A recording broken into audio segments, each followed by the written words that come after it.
Have you ever felt? Are you listening? Hey guys, what's up? It's me, MJ. Welcome back to my channel. So today's video, guys, it's another what's inside my bag video. But today, I'll be showing to you my work bag. It's a very small bag, guys. Pero sobrang taba niya at sobrang bigat niya. And, diba? Parang natataban ako sa kanya. Pero, okay naman siya kasi mas gusto ko yung ganito. And I always want like yung hands-free talaga ako na lahat may papasok ko sa bag. If you're interested to know what's inside my bag, then please keep on watching. So guys, before we start, if you are new to this channel, then please click the subscribe button and also the bell notification para lagi kayong notified kapag may bago kong videos. Let's start now, guys. So, ito yung bag ko. So, it's from Ninewest. Parang siguro 1 year or more than a year na rin. Maganda siya kasi pwede siyang shoulder bag or kung gusto mo parang handbag, and ganyan siya or ganito. Of course, I have my keychain, letter M. Now, let's begin, guys. From this packet, I always keep my ID. So, definitely, I always keep my ID kung saan madali siyang makuha. Para pagpasok ko doon, susuot ko na lang siya. And pag alis, sabay pasok ko rin dito.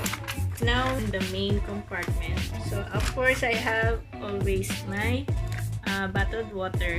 Just in case na kukuhaw ka, syempre mas maganda na yung meron kang tubig or pag nagutom ako sa bus, may kumakain.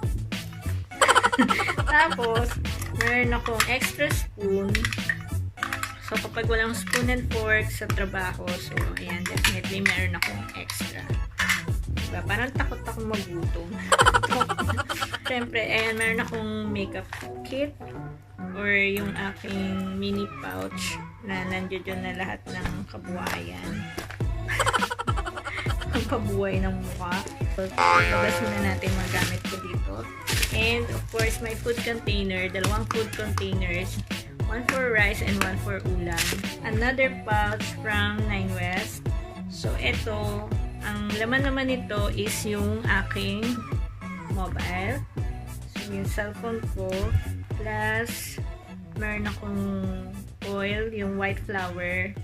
Sobrang effective siya kapag para ka nahilo or masakit yung ulo mo. So, ito, ayan. Ayan, pain reliever or medical.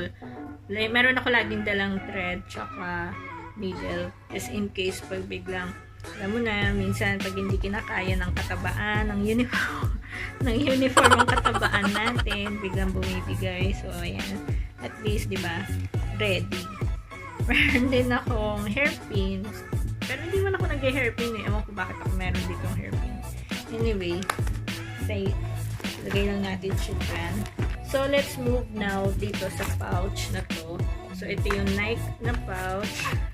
So, ang laman lang naman niya is mga makeups.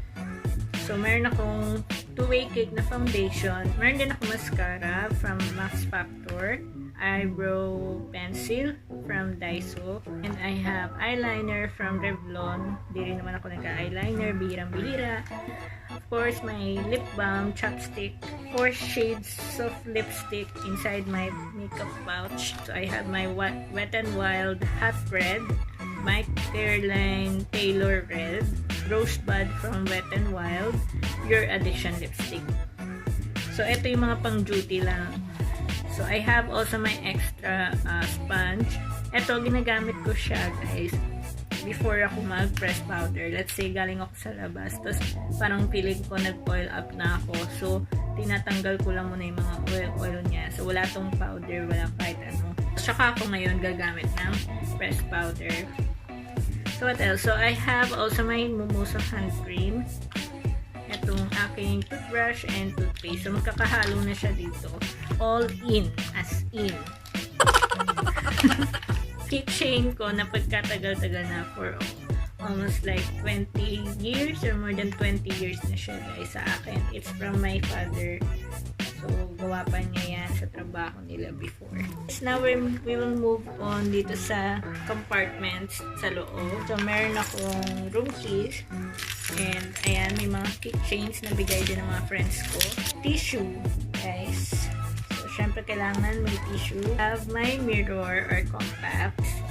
Ganyan siya. Ayan, pinabuksan siya ng ganyan. More than, ang ano na siya sa akin, 10 years na siguro to. So, of course, I have my pens, my name badge, of course. Ito yung old ID ko. Kasi nung nag-start pa ako, may ID pa ako natitira dito. Tapos, ano ba to? Yung aking bank account number. And I have extra mirror na Hello Kitty na pagkatagal-tagal na rin, as in super luma niya na. And matagal na to sa akin. Parang 1998 pa to or 1999. Another packets, I have my sanitary pads, which is ito, plus panty liner. So that's it, guys. Ayan lang ang laman ng aking work bag.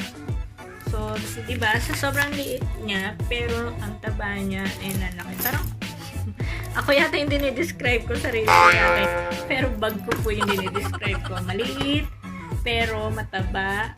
Maraming nalalagay na laman. Nagmamadali ka, basta mo lang siya isalpak na ganyan or bitbitin. Tapos.